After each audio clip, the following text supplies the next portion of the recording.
In this session we are gonna learn past continuous tense म्हणजे चालू भूतकाळ. चालू भूतकाळामध्ये आपल्याला भूतकाळामध्ये क्रिया चालू होती हे दाखवायचे असते.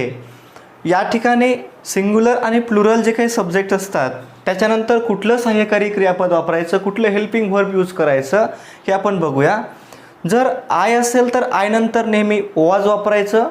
कधी कधी वर सुद्धा येतं हे पण लक्षात असू द्या, त्याला काहीतरी कंडिशन असते. I was, you were, we were, you were, he was, she was, it was, they were. अशा पद्धतीने आपण या सिंग्युलर आणि प्लुरलच्या सब्जेक्ट नंतर वेअर कुठं वापरायचं आणि वॉज कुठं वापरायचं हे लक्षात ठेवा. ज्या ज्या वेळेला आपल्या काळामध्ये कंटिन्यूस हा शब्द असेल, क्रियापदाचं चौथं रूप नेहमी वापरायचं. आयच्या नंतर वॉज लिहिलं, वी, यू आणि देच्या नंतर नेहमी वेअर शब्दाचा प्रयोग होतो आणि ही, शी, इट नंतर नेहमी वॉज शब्द वापरला जातो. देन स्पीक, जर आपण क्रियापद घेतलं तर त्याला आय एन जी लावला, speaking English. I was speaking English, मी इंग्रजी बोलत होतो. I was speaking English. We were speaking English, आम्ही इंग्रजी बोलत होतो.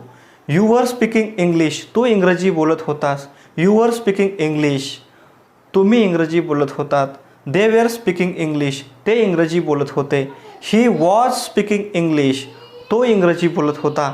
शी वॉज स्पीकिंग इंग्लिश, ती इंग्रजी बोलत होती. इट वॉज स्पीकिंग इंग्लिश, ते इंग्रजी बोलत होते. अशा पद्धतीने आपल्याला ॲफर्मेटिव्हचं सेंटेन्स बनवता येईल. म्हणजे होकारार्थी वाक्य, ह्याला आपण होकारार्थी वाक्य असं म्हणतो.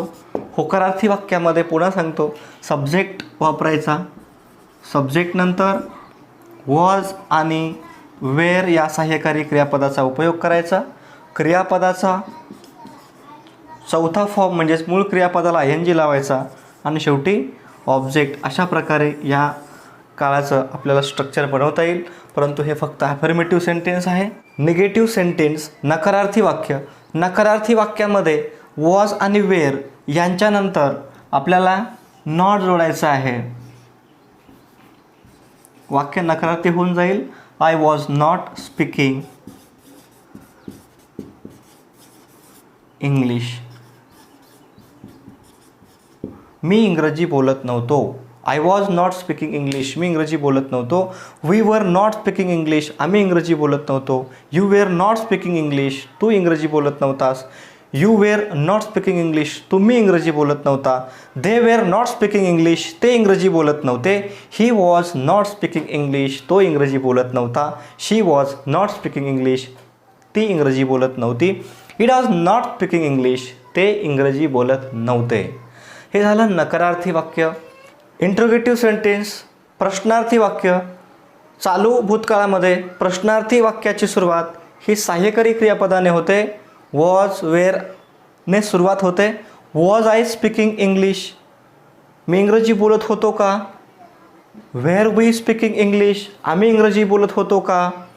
वेअर यू स्पीकिंग इंग्लिश, तू इंग्रजी बोलत होतास का. वेअर यू स्पीकिंग इंग्लिश, तुम्ही इंग्रजी बोलत होतात का. वेअर दे स्पीकिंग इंग्लिश, ते इंग्रजी बोलत होते का. वॉज ही स्पीकिंग इंग्लिश, तो इंग्रजी बोलत होता का. वॉज शी स्पीकिंग इंग्लिश, ती इंग्रजी बोलत होती का. वॉज इट स्पीकिंग इंग्लिश, ते इंग्रजी बोलत होते का. अशा प्रकारे या वाक्यामध्ये आपण इंट्रोगेटिव्हमध्ये वॉज आणि वेअर या सहाय्यकारी क्रियापदाचा उपयोग वाक्याच्या सुरुवातीला घेऊन कर्त्याच्या नंतर मूळ क्रियापदाला आय एन जी लावून वाक्याच्या शेवटी प्रश्नचिन्ह द्यावं. अत्यंत सोपं अशा पद्धतीचं हे सेंटेन्स आहे. निगेटिव्ह इंट्रोगेटिव्ह, प्रश्नार्थी, नकारार्थी. Was I not speaking English, मी इंग्रजी बोलत नव्हतो का. Were we not speaking English, आम्ही इंग्रजी बोलत नव्हतो का. Were you not speaking English, तू इंग्रजी बोलत नव्हता का. Were you not speaking English, तुम्ही इंग्रजी बोलत नव्हतात का. Were they not speaking English, ते इंग्रजी बोलत नव्हते का. Was he not speaking English, तो इंग्रजी बोलत नव्हता का. Was she not speaking English, ती इंग्रजी बोलत नव्हती का. Was it not speaking English, ते इंग्रजी बोलत नव्हते का.